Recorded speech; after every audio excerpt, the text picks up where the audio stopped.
అందరికీ నమస్కారం. సంతోషం ఫిల్మ్స్ కి స్వాగతం. ఈ రోజు సినిమా విషయాలు తెలుసుకునే ముందు సంతోషం సురేష్ యూట్యూబ్ ఛానల్ ని, సంతోషం అప్డేట్స్ యూట్యూబ్ ఛానల్ ని, ఈ రెండు ఛానల్ ని సబ్స్క్రైబ్ చేసుకోండి. మరి ఈ రోజు సినిమా విషయాలు ఇప్పుడు మనం చూసేద్దాం. మిశ్శెట్టి మిస్టర్ పోలిశెట్టి సినిమా తర్వాత నవీన్ పోలిశెట్టి నటిస్తున్న తాజా చిత్రం అనగనగా ఒక రాజు. ఈ సినిమాకు మారి దర్శకత్వం వహిస్తూ ఉండగా సితారా ఎంటర్టైన్మెంట్స్ నిర్మిస్తున్న ఈ మూవీలో మీనాక్షి చౌదరి ఫీమేల్ లీడ్ రోల్లో నటిస్తోంది. శ్రీకర స్టూడియోస్ సమర్పణలో వస్తున్న ఈ చిత్రాన్ని ఫార్చ్యూన్ 4 సినిమాస్ కో ప్రొడ్యూస్ చేస్తుంది. మిక్కీ జే మేయర్ మ్యూజిక్ డైరెక్టర్గా పనిచేస్తున్నాడు. ఈ చిత్రం తాజాగా విడుదల తేదీని ప్రకటించింది. సంక్రాంతి కానుకగా జనవరి 14న ఈ చిత్రం ప్రేక్షకుల ముందుకు రాబోతున్నట్లు చిత్ర బృందం వెల్లడించింది. ఈ సందర్భంగా ప్రమోషనల్ వీడియోను పంచుకుంది. ప్రముఖ నటుడు అక్కినేని నాగార్జున ఢిల్లీ హైకోర్టుకు కృతజ్ఞతలు తెలియజేశారు. ఆధునిక డిజిటల్ యుగంలో తన వ్యక్తిత్వ హక్కులను పరిరక్షించినందుకు కృతజ్ఞతలు అంటూ ఢిల్లీ హైకోర్టుకు ఎక్స్ వేదికగా ధన్యవాదాలు తెలిపారు. సీనియర్ న్యాయవాది వైభవ్ గగ్గర్, న్యాయవాదులు ప్రవీణ్ ఆనంద్, వైశాలి, సోమదేవ్ తమ వాదనలను బలంగా వినిపించారని ఆయన పేర్కొన్నారు. తన తరపున న్యాయస్థానంలో వాదనలు వినిపించినందుకు నాగార్జున వారికి ప్రత్యేకంగా ధన్యవాదాలు తెలిపారు.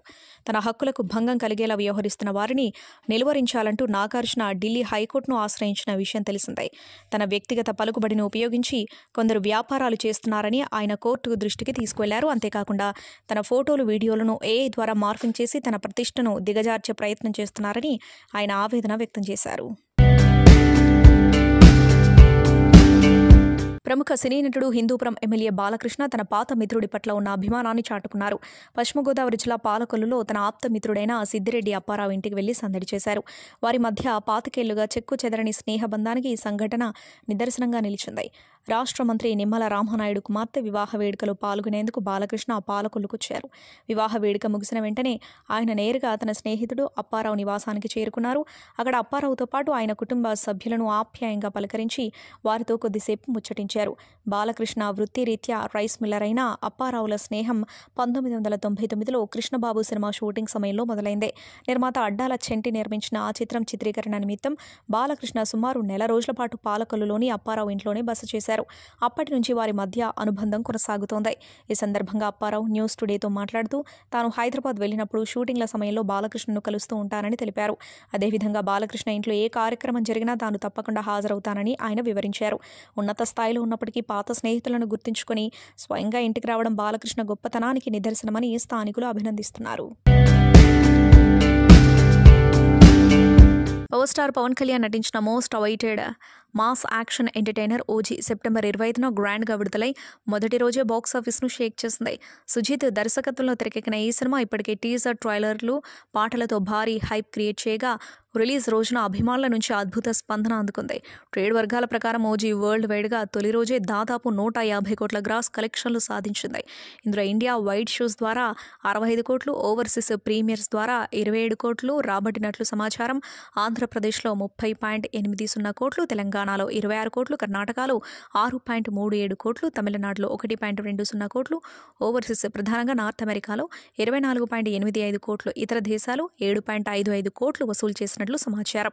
ఇక తెలుగు రాష్ట్రాల్లో కూడా ఓజీ దుమ్ము లేపింది. తెలుగు రాష్ట్రాల్లో ఓజీ సినిమా ఓపెనింగ్స్ అంచనాలను మించి ఉండటం విశేషం. నైజాంలో 20.7 కోట్ల గ్రాస్, ఉత్తరాంధ్రలో 6.70 కోట్లు, ఈస్ట్ గోదావరిలో 5.30 కోట్లు, గుంటూరులో 6.35 కోట్లు, పెయిడ్ ప్రీమియర్స్ ద్వారా 20.25 కోట్ల షేర్ నెట్ కలెక్షన్లు. ఇక దాదాపు 70 కోట్ల వసూలు వచ్చినట్లు తెలుస్తోంది. ఏపీ, తెలంగాణ కలిపి భారతీయ సినిమా చరిత్రలో ఓపెనింగ్ రోజు ఎక్కువ కలెక్షన్స్ వసూలు చేసిన సినిమాలలో ఓజీ కూడా ఒకటిగా నిలిచింది. పుష్ప 2 ది రైజ్ 274 కోట్లతో టాప్ పొజిషన్లో ఉండగా ఓజీ 7వ స్థానం దక్కించుకుంది. రెబల్ స్టార్ ప్రభాస్ అభిమానులు ఎంతో ఆసక్తిగా ఎదురుచూస్తున్న ది రాజాసాబ్ చిత్రం నుంచి ఓ కీలకమైన అప్డేట్ వచ్చింది. ఈ సినిమా ట్రైలర్ను భారీ స్థాయిలో విడుదల చేసేందుకు నిర్మాతలు సిద్ధమయ్యారు. అక్టోబర్ 2న రాబోతున్న ఈ ట్రైలర్ను అదే రోజు విడుదలవుతున్న కాంతారా చాప్టర్ 1 సినిమాతో పాటు థియేటర్లలో ప్రదర్శించేందుకు ఏర్పాట్లు చేస్తున్నారు. ఇప్పటికే ఈ ట్రైలర్ సెన్సార్ కార్యక్రమాలు కూడా పూర్తి చేసుకుంది. సుమారు 3 నిమిషాల 30 సెకండ్ల నిడివితో ఉన్న ఈ ట్రైలర్కు సెన్సార్ బోర్డు యూబీఏ సర్టిఫికెట్ జారీ చేసింది. టీజర్లో రొమాంటిక్, కామెడీ అంశాలను చూపించిన దర్శకుడు మారుతి ఈసారి అందుకు భిన్నంగా హర్రర్ యాక్షన్ సన్నివేశాలతో ట్రైలర్ను కట్ చేసినట్లు తెలుస్తోంది. దీంతో సినిమాపై ప్రేక్షకుల్లో అంచనాలు మరింత పెరిగాయి. ఇక ఈ సినిమా విడుదల తేదీపై కొంతకాలంగా ఉన్న సందిగ్ధతకు ట్రైలర్తో తెరపడే అవకాశం కనిపిస్తుంది. మొదట డిసెంబర్ 5న విడుదల చేయాలని భావించిన తాజా సమాచారం ప్రకారం సినిమాను 2025 జనవరి 9కి వాయిదా వేసినట్లు ప్రచారం జరుగుతోంది. దీనిపై అధికారిక ప్రకటనను ట్రైలర్లోనే చిత్ర బృందం వెల్లడించవచ్చని పరిశ్రమ వర్గాలు అంచనా వేస్తున్నాయి. టాలీవుడ్ ప్రముఖ దర్శకుడు వైవిఎస్ చౌదరి ఇంట తీవ్ర విషాదం నెలకొంది. ఆయన తల్లి యలమంచిలి రత్నకుమారి గురువారం సాయంత్రం అనారోగ్యంతో కన్నుమూశారు. వయోభారంతో పాటు గత కొంతకాలంగా అనారోగ్యంతో బాధపడుతున్న ఆమె తుది శ్వాస విడిచారు. ఆమె వయస్సు 88 సంవత్సరాలు. వైవిఎస్ చౌదరి తల్లి మరణ వార్త తెలుసుకున్న సినీ ప్రముఖులు, సన్నిహితులు వైవిఎస్ కుటుంబానికి సంతాపం తెలియజేస్తున్నారు. ఈ విషాద సమయంలో తల్లి ప్రేమను, గౌరవాన్ని చూపిస్తూ వైవిఎస్ చౌదరి భావోద్వేగంతో ఓ ఎమోషనల్ పోస్ట్ చేశారు. తల్లి రత్నకుమారిని గుర్తు చేసుకుంటూ, పెద్దలు పొట్టకొస్తే అక్షరం ముక్కరాదు, ఎందుకు పనికొస్తారా మీరు అంటూ చదువుకొని వాళ్ళని చూసి మందలిస్తూ ఉంటారు. అలాంటి సామెతకి అచ్చుగుద్దినట్లు సరిపోయే స్త్రీ శక్తే మా అమ్మ యలమంచిలి రత్నకుమారి గారు. కానీ ఒక లారీ డ్రైవర్ అయిన మా నాన్న యలమంచిలి నారాయణరావు గారి నెలవారీ సంపాదనతో తన 3 బిడ్డలకు పౌష్టికాహారం, బట్టలు, అద్దె ఇల్లు, విద్య, వైద్యంతో పాటు సినిమాలు చూపించడం నుంచి దేవాలయ దర్శనాలు, సీజనల్ పిండి వంటలు, నిల్వ పచ్చళ్ళు, పండుగలకు ప్రత్యేక వంటకాలు, సెలబ్రేషన్స్ ఇత్యాది అవసరాలకు తన నోటి మీది లెక్కలతో బడ్జెట్ని కేటాయించిన ఆర్థిక రంగ నిపుణురాలు మా అమ్మ. వీటన్నింటికి మించి నిత్యం తెల్లవారుజామునే లేస్తూ పని మనిషి ప్రమేయం లేని జీవితాన్ని తన బిడ్డలకు అందించాలి అనే తపనతో అన్నీ తానై మమ్మల్ని పెంచడానికి తన జీవితాన్ని అంకితం చేసిన ఆదర్శమూర్తి. అలా మా అమ్మగారికి తెలిసిన లెక్కలు. ఆవిడ మమ్మల్ని పెంచిన విధానం ఏ చదువు, ఏ విద్య నేర్పించలేనిది. అంతేకాకుండా తన విధానాలతో మాలో కూడా ఆ స్ఫూర్తిని నింపిన మహానీయురాలు. అలాంటి మా అమ్మ ఈ గురువారం రాత్రి 8:30 ఈ భువి నుంచి సెలవు తీసుకుని ఆ దివిలో ఉన్న మా నాన్నగారిని, మా అన్నగారిని కలవడానికి వెళ్లిపోయారు అంటూ వైవిఎస్ భావోద్వేగానికి గురయ్యారు. వైవిఎస్ కుటుంబానికి పలువురు టాలీవుడ్ ప్రముఖులు, దర్శకులు, నటీనటులు, సాంకేతిక నిపుణులు సోషల్ మీడియా వేదికగా ప్రగాఢ సంతాపం తెలియజేశారు. ఆమె ఆత్మకు శాంతి చేకూరాలని ప్రార్థిస్తున్నారు. హాలీవుడ్ దిగ్గజ దర్శకుడు జేమ్స్ కామెరూన్ రూపొందించిన అత్యంత ప్రతిష్టాత్మక చిత్రం అవతార్ సిరీస్ నుండి 3వ భాగం అవతార్ ఫైర్ అండ్ యాష్ ట్రైలర్ను చిత్ర బృందం విడుదల చేస్తుంది. ఈ ట్రైలర్ తెలుగు భాషలో కూడా విడుదల కావడం తెలుగు సినీ అభిమానుల్లో మరింత ఉత్సాహాన్ని రేకెత్తించింది. అవతార్ ది వే ఆఫ్ వాటర్లో సముద్ర తెగను చూపించిన జేమ్స్ కామెరూన్ ఈసారి యాష్ పీపుల్ అనే భయంకరమైన అగ్ని గిరిజన తెగను పరిచయం చేశారు.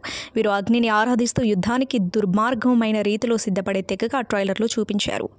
పండోరా భవిష్యత్తుకు వీరు ప్రధాన ముప్పుగా నిలవనున్నారు. ట్రైలర్లో జేక్సులీ నెటిరి తమ కొడుకు నెటియంని కోల్పోయిన తర్వాత వారి కుటుంబం ఎదుర్కొంటున్న వేదన, కోపం, ప్రతీకారం అనే అంశాల భావోద్వేగపూరితంగా చూపబడ్డాయి. కుటుంబ బంధాల మధ్య పెరిగిన ఉద్రిక్తతలు, నమ్మకాలు, త్యాగాలు మూవీ సగం స్టోరీని ముందుకు నడిపిస్తాయని ట్రైలర్ సంకేతాలిస్తోంది. అగ్నిపర్వతాలు, లావ ప్రవాహాలు, కొత్త జీవ జాతులు మరియు అత్యంత శక్తివంతమైన విజువల్ ఎఫెక్ట్స్తో ఈ ట్రైలర్ అబ్బురపరిచింది. ప్రపంచ సినీ ప్రేక్షకులకు మళ్లీ ఓ విజువల్ వండర్ను చూపించడానికి జేమ్స్ కామెరూన్ సిద్ధమవుతున్నాడని స్పష్టమవుతుంది. ఈ సినిమా 2025 డిసెంబర్ 19న ప్రపంచవ్యాప్తంగా విడుదల కానుంది. షారూఖ్ ఖాన్ తనయుడు ఆర్యాన్ ఖాన్ దర్శకత్వంలో వచ్చిన the bats of Bollywood web series ప్రస్తుతం హాట్ టాపిక్గా నిలుస్తున్న విషయం తెలుస్తుంది. ఇప్పటికే ఈ వెబ్ సిరీస్లో ఈ సిగరెట్ వాడారంటూ జాతీయ మానవ హక్కుల కమిషన్ బృందానికి నోటీసులు ఇచ్చింది. అయితే ఈ వివాదం ముగియక ముందే సిరీస్పై నార్కోటిక్స్ కంట్రోల్ బ్యూరో మాజీ అధికారి సమీర్ వాంఖడే ఢిల్లీ హైకోర్టును ఆశ్రయించారు. ఇందులో యాంటీ నార్కోటిక్స్ ఎన్ఫోర్స్మెంట్ ఏజెన్సీలతో పాటు అధికారులను చెడుగా చూపించారని, ఈ సిరీస్తో తన పరువుకు భంగం కలిగిందని, అందుకు గాను పరువు నష్టం కింద 2 కోట్లు చెల్లించాలని పిటిషన్ వేశారు. అయితే ఈ కేసు విషయంలో సమీర్ వాంఖడేకి చుక్కెదురైంది. సమీర్ వాంఖడే వేసిన పిటిషన్ను స్వీకరించేందుకు ఢిల్లీ హైకోర్టు నిరాకరించింది. శుక్రవారం ఈ పిటిషన్ను విచారించిన హైకోర్టు ఈ కేసులో వాంఖడే తరపు న్యాయవాదిని ప్రశ్నిస్తూ ఈ పిటిషన్ని ఢిల్లీలోనే ఎందుకు విచారించాలని అడిగింది. దీనిపై న్యాయవాది బదులిస్తూ ఈ సిరీస్ ఢిల్లీతో పాటు దేశవ్యాప్తంగా ప్రసారమవుతుంది. ఈ సిరీస్ను చూసి పలువురు నెటిజన్స్ వాంఖడేపై వ్యంగ్యంగా మీమ్స్ చేస్తున్నారు. ఎక్కువగా ఢిల్లీలోనే కనిపిస్తున్నాయంటూ ధర్మాసనం ముందుకు తీసుకెళ్లారు. అయితే దీనిపై కోర్టు స్పందిస్తూ మీరు వేసిన పిటిషన్ సరికాదు, దీనిని మేము విచారించలేం, మీకు ఢిల్లీ నుంచే ఎక్కువ నష్టం కలిగిందని భావిస్తే అందుకు అనుగుణంగా పిటిషన్ని వేయండి, అప్పుడు పరిగణలోనికి తీసుకుంటామంటూ కోర్టు వెల్లడించింది. అమరన్ వంటి బ్లాక్ బస్టర్ తర్వాత మదరాసి అంటూ వచ్చి సూపర్ హిట్ను అందుకున్నాడు తమిళ నటుడు శివకార్తికేయన్. మురుగదాస్ దర్శకత్వంలో వచ్చిన ఈ చిత్రం సెప్టెంబర్ 5న ప్రేక్షకుల ముందుకొచ్చి బాక్సాఫీస్ వద్ద మంచి విజయం సాధించడమే కాకుండా 80 కోట్లకు పైగా వసూళ్లను రాబట్టింది. అయితే తాజాగా ఈ చిత్రం ఓటీటీ అనౌన్స్మెంట్ను పంచుకుంది. ప్రముఖ ఓటీటీ వేదిక అమెజాన్ ప్రైమ్ వీడియోలో ఈ చిత్రం అక్టోబర్ 1 నుంచి స్ట్రీమింగ్ కాబోతున్నట్లు చిత్ర బృందం ప్రకటించింది. సంక్రాంతికి వస్తున్నాం చిత్రంతో బ్లాక్ బస్టర్ అందుకున్న నటుడు విక్టరీ వెంకటేష్ ప్రస్తుతం త్రివిక్రమ్ శ్రీనివాస్తో సినిమా చేయబోతున్న విషయం తెలిసిందే. ఇటీవల ఈ సినిమా పూజా కార్యక్రమాలు పూర్తి చేసుకున్న చిత్ర యూనిట్ అక్టోబర్లో రెగ్యులర్ షూటింగ్ ప్రారంభించనుంది. ఈ చిత్రాన్ని హారిక అండ్ హాసిని క్రియేషన్స్ పతాకంపై ఎస్ రాధాకృష్ణ నిర్మించనున్నట్లు తెలుస్తోంది. వెంకీ 77 అనే వర్కింగ్ టైటిల్తో ఈ ప్రాజెక్టు రాబోతుంది. అయితే ఈ ప్రాజెక్టుకు సంబంధించి తాజాగా ఒక విషయం వైరల్గా మారింది. ఈ సినిమా కోసం త్రివిక్రమ్ తన టీం మొత్తాన్ని మార్చినట్లు తెలుస్తోంది. కొత్త వారిని ఈ సినిమా కోసం తీసుకున్నట్లు ఫిల్మ్ నగర్లో టాక్ నడుస్తుంది. అయితే ఇది ఎంతవరకు నిజమనేది తెలియాల్సి ఉంది. సిద్ధు జొన్నలగడ్డ తన హిట్ స్ట్రీక్తో టాలీవుడ్లో యూత్ ఐకాన్గా ఎదిగిన సంగతి తెలిసిందే. డీజే టిల్లు స్క్వేర్ సినిమాలతో 100 కోట్ల క్లబ్లోకి ఎంట్రీ ఇచ్చిన ఆయన ఆ తర్వాత వచ్చిన జాక్ సినిమా మాత్రం తీవ్ర నిరాశని మిగిల్చింది. బొమ్మరిలు భాస్కర్ దర్శకత్వంలో రూపొందిన జాక్ సినిమా భారీ అంచనాలతో విడుదలైనప్పటికీ బాక్సాఫీస్ దగ్గర బోల్తా కొట్టింది. డిజాస్టర్గా నిలిచిన ఈ సినిమాతో నిర్మాతకు భారీ నష్టాలు వచ్చాయి. అయితే హీరోగా సిద్ధు ఆ బాధ్యతను తానే మోస్తాడు. తన రెమ్యునరేషన్లో భారీ మొత్తాన్ని నిర్మాతకు తిరిగి ఇచ్చినట్టు తాజాగా సిద్ధు ఓ ఇంటర్వ్యూలో వెల్లడించారు. నేను లోన్ తీసుకొని 4.75 కోట్లు తిరిగిచ్చాను, ఇంకా ఆ లోన్ కడుతున్నానని చెప్పిన ఆయన మాటలు ప్రేక్షకులని టచ్ చేశాయి. భారతీయ సినిమా చరిత్రలో కల్ట్ క్లాసిక్గా నిలిచిన హర్రర్ ఫ్యాంటసీ చిత్రం తుంబాడ్. ఈ సినిమాకు సీక్వెల్ రాబోతున్న విషయం తెలిసిందే. ఈ సినిమాను దాదాపు 150 కోట్ల బడ్జెట్తో మేకర్స్ తెరకెక్కించబోతున్నట్లు తెలుస్తోంది. దీనికి సంబంధించి తుంబాడ్ చిత్ర నిర్మాత నటుడు సోహం షా ఈ సినిమా సీక్వెల్ కోసం ప్రముఖ నిర్మాణ సంస్థ పెన్ స్టూడియోస్ అధినేత జయంతిలాల్ గడా చేతులు కలిపారు. RRR, గంగూబాయ్ ఖతియావాడి వంటి బ్లాక్ బస్టర్లను అందించిన పెన్ స్టూడియోస్తో సోహం షా చేతులు కలపడంతో తుంబాడ్ భారీ బడ్జెట్తో తెరకెక్కబోతున్నట్లు తెలుస్తోంది. ఈ ప్రాజెక్టు 2026లో సెట్స్ మీదకు వెళ్లబోతున్నట్లు సమాచారం. థియేటర్లలో ప్రేక్షకులను కడుపుబ్బా నవ్వించిన లిటిల్ హార్ట్స్ ఓటీటీ వేదిక సందడి చేసేందుకు సిద్ధమైంది. అక్టోబర్ 1 నుంచి ఈటీవీ విన్లో స్ట్రీమింగ్ కానుంది. ఎక్స్టెండెడ్ కట్ను రిలీజ్ చేస్తున్నట్లు సంస్థ ప్రకటించింది. చిన్న సినిమాల్లో ట్రెండ్ సృష్టించిన ఈ మూవీ ఓటీటీ విడుదల తేదీపై ప్రచారం జరగగా ఈటీవీ విన్ ఇటీవల సరదాగా స్పందించిన సంగతి తెలిసిందే. మలయాళ నటుడు దుల్కర్ సల్మాన్ కేరళ హైకోర్టును శుక్రవారం ఆశ్రయించారు. కస్టమ్స్ అధికారులు తన లగ్జరీ కారును సీజ్ చేసిన సంగతి తెలిసిందే. దాన్ని సవాల్ చేస్తూ పిటిషన్ దాఖలు చేశారు. తన ల్యాండ్ రోవర్ కారు స్మగ్లింగ్ చేసిందని కాదని ఓ సంస్థ నుంచి కారును కొనుగోలు చేశానని పిటిషన్లో పేర్కొన్నారు. నిబంధనలకు లోబడే ఆ కారును తీసుకున్నారన్నారు. కస్టమ్స్ క్లియరెన్స్, ఇన్వాయిస్ తదితర డాక్యుమెంట్స్ తన వద్ద ఉన్నాయని తెలిపారు. కస్టమ్స్ అధికారులు ఏకపక్షంగా వ్యవహరిస్తున్నారని ఆరోపించారు. వాదనలు విన్న న్యాయస్థానం తదుపరి విచారణను వచ్చే వారానికి వాయిదా వేసింది. టాలీవుడ్ హీరో ఎన్టీఆర్, కన్నడ హీరో రిషబ్ శెట్టి ఒకే వేదికపై సందడి చేయనున్నారు. అభిమానులను అలరించనున్నారు. స్వీయ దర్శకత్వంలో రిషబ్ నటించిన సినిమా కాంతారా చాప్టర్ 1. ఈ మూవీ అక్టోబర్ 2న విడుదల కానుంది. ఈ సందర్భంగా హైదరాబాద్లోని జేఆర్సీ కన్వెన్షన్స్లో ఈ ఆదివారం సాయంత్రం ప్రీ రిలీజ్ ఈవెంట్ నిర్వహించనున్నారు. ముఖ్య అతిథిగా ఎన్టీఆర్ హాజరవుతారు. సోషల్ మీడియా వేదికగా నిర్మాణ సంస్థ హోంబలే ఫిల్మ్స్ ఈ వివరాలు ప్రకటించింది. స్టైలిష్ మేకింగ్తో విశేష క్రేజ్ సొంతం చేసుకున్నారు దర్శకుడు సుజిత్. పవన్ కళ్యాణ్ హీరోగా ఆయన తెరకెక్కించిన ఓజీ గురువారం విడుదలై కలెక్షన్ల పరంగా రికార్డులు నెలకొల్పుతుంది. ఈ సందర్భంగా సుజిత్ పలు ఇంటర్వ్యూల్లో పాల్గొని ఆసక్తికర విశేషాలు పంచుకున్నారు. సాహో తర్వాత విరామం తీసుకోవాలని నేను అనుకోలేదు. ఆ మూవీ విడుదలైన వెంటనే రామ్ చరణ్తో యూకే బ్యాక్డ్రాప్లో ఓ సినిమా చేయాలి అనుకున్నా. అదే సమయంలో కోవిడ్ మొదలైంది. షూటింగ్ చేసే అవకాశం లేదు. ఆ ప్రాజెక్ట్ ఆలస్యమవుతూ వస్తుండటంతో లూసిఫర్ రీమేక్కు సంబంధించి చిరంజీవి సర్ని కలిశా. ఆ movie director, actor Prithviraj Sukumaran, cinematographer Sujith వాసుదేవన్తో మాట్లాడా. సాహో కథా ప్రపంచం తనకు నచ్చిందని పృథ్వీరాజ్ చెప్పారు. నా ఒరిజినల్ ప్రోడక్ట్ వాళ్ళకు నచ్చి సినిమా చేసే అవకాశం ఇవ్వాలి అనుకున్నారు. అలాంటప్పుడు రీమేక్ అవసరమా అని నాకే అనిపించింది అని సుజిత్ తెలిపారు. ఓజీ సినిమా విజయం ఆ దర్శకుడు చేసిన త్యాగాలకు నిదర్శనమని నటి శ్రియారెడ్డి అన్నారు. పవన్ కళ్యాణ్ హీరోగా సుజిత్ దర్శకత్వంలో తెరకెక్కిన ఈ గ్యాంగ్స్టర్ మూవీలో గీతగా శ్రియారెడ్డి పవర్ఫుల్ పాత్రలో కనిపించారు. తాజాగా ఆమె సుజిత్పై ప్రశంసలు కురిపిస్తూ పోస్ట్ పెట్టారు. సుజిత్ రాసిన పాత్ర తెరపై మరోసారి అద్భుతం సృష్టించింది. ఓజీ లాంటి సినిమాను అంగీకరించడానికి, అంత పెద్ద ప్రాజెక్టుల్లో గుర్తింపు తెచ్చుకోవడానికి ఆత్మవిశ్వాసం ఉన్న దర్శకుడు అవసరం. సుజిత్ అలాంటి దర్శకుడే. ఈ పాత్రకు నన్ను ఎంపిక చేసినందుకు ధన్యవాదాలు. ఉన్నతంగా ఆలోచించినప్పుడు ఇలాంటి అద్భుతాలు జరుగుతాయి. నేను చూసిన గొప్ప వ్యక్తుల్లో మీరు ఒకరు. ఈ విజయానికి పూర్తి అర్హులు. మీ కృషి, విశ్వాసం, మీరు చేసిన త్యాగాలన్నీ ఈ విజయానికి నిదర్శనమంటూ పోస్టులో రాసుకొచ్చారు.